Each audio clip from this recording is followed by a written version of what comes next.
The Book of Esther stands entirely alone in ancient scripture as a complete, fascinating anomaly of religious history.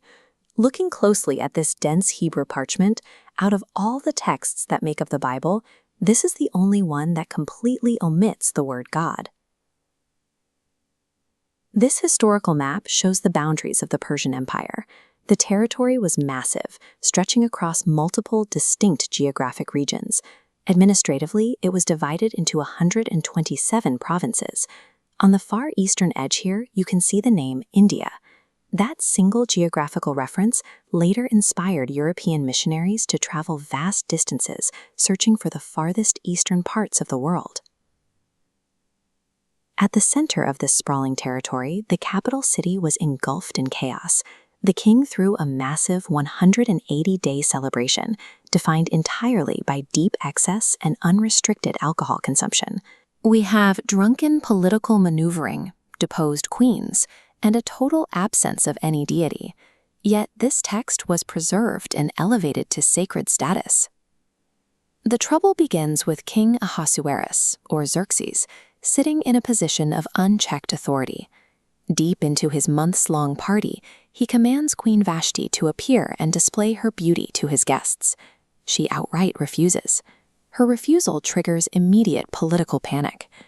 The king's inner circle of advisors scramble, terrified that her disobedience will spark an empire-wide rebellion against patriarchal authority.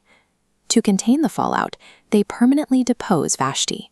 That panicked decision instantly creates a massive power vacuum at the very top of the ancient world.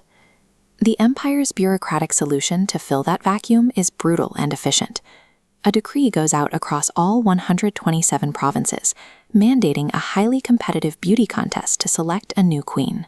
This brings us to a marginalized group living in exile, specifically a Jewish man known as Mordecai and his highly disciplined orphaned cousin, Esther. A drunken king's bruised ego caused a fracture in the highest court. That fracture inadvertently created a geopolitical opening for two exiled minorities to step straight out of the shadows. Esther is swept up in the decree and brought into the royal palace. Before she enters, Mordecai gives her strict instructions. She must entirely conceal her Jewish identity from everyone. Inside the palace walls, Esther's extreme discipline sets her apart. She carefully follows protocols and quickly earns the favor of Haggai, the king's eunuch in charge of the contestants. That early influence compounds. She wins the approval of every person she interacts with, eventually reaching the king himself, who officially crowns her as the new queen. While Esther secures her position inside, Mordecai secures leverage outside. He overhears two royal officials, Bigthana and Teresh, actively plotting to assassinate the king. Mordecai activates his new inside connection. He reports the assassination plot to Queen Esther, who relays it to the king in Mordecai's name, saving the monarch's life. The conspirators are dealt with, and Mordecai's act is officially recorded in the state archives, the Royal Chronicles. However, he is left completely unrewarded for his loyalty. Look at the board state now. An exiled, orphaned minority sits in the throne room, while her guardian holds dormant, officially documented leverage in the empire's archives. On the surface, everything we've discussed reads like a gritty, secular historical drama. It is a story driven entirely by human ego, political ambition, and bureaucratic panic. But if you look back through the timeline, you can view these exact same events from a different angle. This is a highly deliberate sequence of falling dominoes.